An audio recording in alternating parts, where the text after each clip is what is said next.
So they're going to play a game in Iowa next year between the Yankees and the White Sox at or about the site of the Field of Dreams.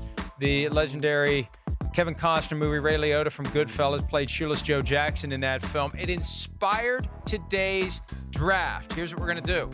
We are, and this can go in a lot of different directions. Oh, yes, it can. This is going to be where you would want the NFL to play a gimmick game like the baseball Field of Dreams contest coming up August 13 of 2020. So no gimmick here, rigged coin toss. Go ahead. I should just let you take the first pick, but go ahead. Let's see if I get lucky today and win this one. Nah, let's go tails. I think Kristen's going to have some sympathy for me being on the road, working so hard. Oh, Kristen, how dare you? How about that?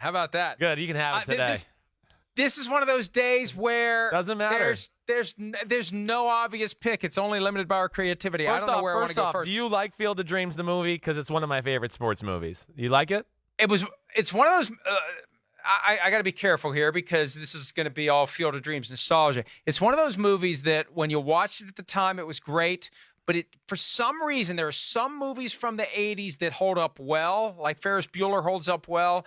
Other movies, I don't know what it is, but there's an indefinable quality where it doesn't carry across the same.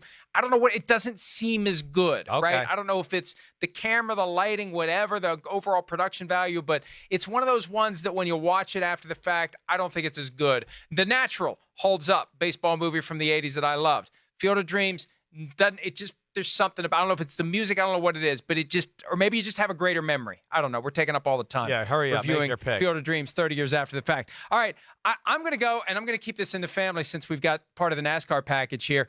They have an infield at Daytona that is big enough for football. They've been talking about playing football in Daytona, college, not pro. Why not fill that place up with more people than have ever been to a football game in the history of mankind and play an NFL game on that infield at Daytona? Have the Jaguars and Bucks get together. They have a hard time filling up their stadiums. I think they would fill up Daytona for a football game, an NFL game played in the infield there. How about that? That's a good one. I like that. Actually, to add to that, I'd like the cars to be going around the track while they're playing. That'd be kind of cool, too. See if they can deal with the crowd noise and everything. But I like that idea. I did not think of that.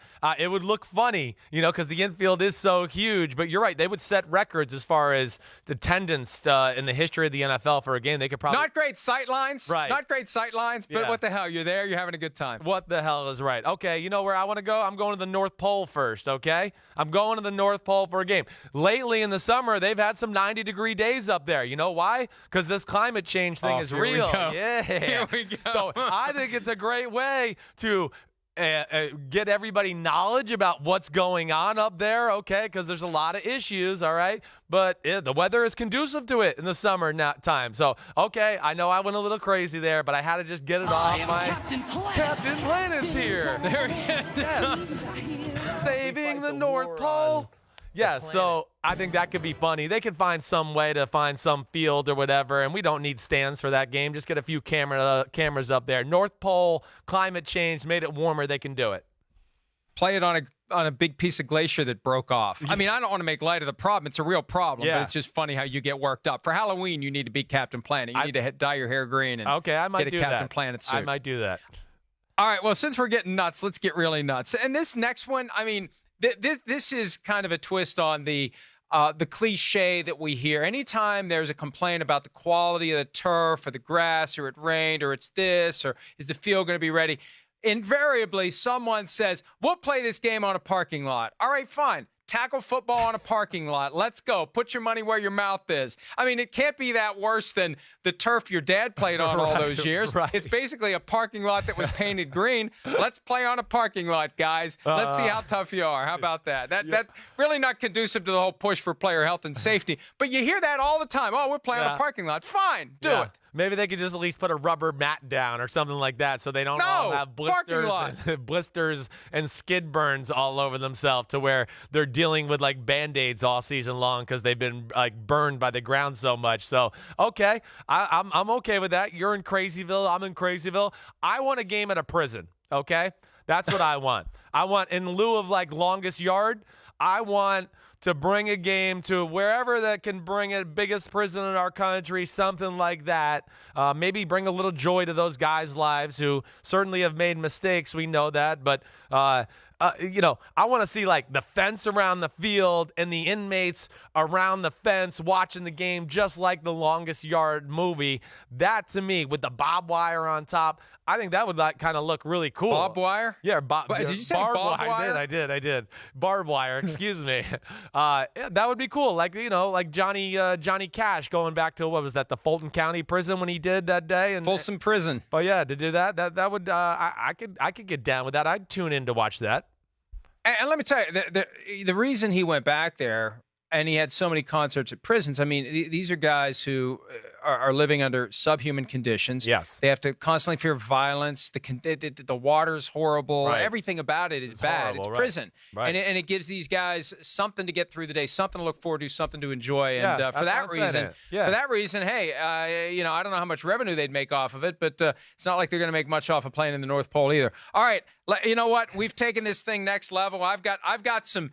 I didn't know how this was going to go. I've got some semi-plausible ideas, and then I've got the let's go to Crazyville. If we're going to go to Crazyville, let's go to the ultimate Crazyville. Let's go, right? They're moving a team to Nevada. Let's get the Raiders before, and they could have done it this year before the new stadium's ready. Area 51, baby. They're going to storm Area 51. They got plenty of flat land there. Play a football game at Area 51, right? The aliens can watch from above. We're going to go nuts. Let's go nuts. There's plenty of. I've been reading the book about Area 51. It's a little thick. It's a little like reading a textbook. There's some amazing stuff in there about how it really was used and why there were so many rumors about UFOs and flying saucers and whatnot.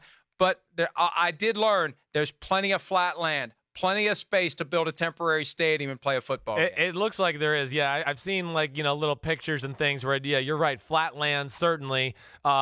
It's Mike. I mean, so you're reading this book. You think it's real though? I mean, are there like any inklings of like there is UFO stuff stored there? No, nothing. No, the UFOs. I don't want to spoil it for anybody who may want to read it, but there really is a legitimate explanation for the sightings of UFOs, and that there's one. And I'm waiting for it to come back around to it because I still got a way to go. But there's a revelation made early on that gave me chills. So if you haven't read the Area 51 book by Annie Jacobson, it is a slow read. You really got to focus. But I'm telling you, it's worth the price for something you see in the first couple chapters. There's been some videos released lately, like of Navy pilots and things who have seen these unidentified objects. Look it up. It's a real thing. I mean, I saw it on the news like a month ago. So, I don't know. I believe in UFOs. Am I crazy for that? I'm crazy anyways. We know that. You're crazy for a lot of reasons. What's Yes. your next? You're just filibustering because you have no idea how to top Area 51. No, well, I do, because we know we like to support our troops, right? We're all about supporting the troops. The NFL Don't likes say to an do aircraft carrier. Yes, I'm saying an aircraft carrier. It doesn't have to be out in the middle of like the Baltic Sea or like in, the middle of the Atlantic, but why can't we have it like, port side like it is in San Diego or something like that? Can't they find a way to put some field turf on that huge aircraft carrier and get the armed forces there around it on the aircraft carrier? Well, some planes in the background. I think that'd be really cool if they could figure out to make it safe, a safe surface for the players there. Yeah, why did you say that? Why did you say don't say aircraft carrier? Was that on your list, or you just knew it was that good? No, I just first of all, I don't know that the aircraft carrier is big enough, but I guess that it is. I just, it adds a new element. Planes can take off and land on it, I think we could throw footballs on it. It's got to be big enough. It adds a new element to the whole sideline catch, right? You want to be very careful when you do the toe tap. It's a long way down. But they've played basketball games on aircraft carriers, and I remember a few years ago they had one, and they had to actually stop it because there was condensation on the wood floor. I mean, that wouldn't be an issue with a turf field.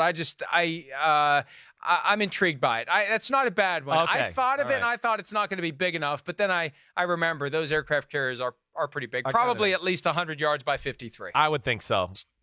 All right. Well, that was it. Okay, so what else did you have on your list that wasn't like crazy over the top? I did along the lines of the aircraft carrier. I thought about like doing it at some army base, something like that.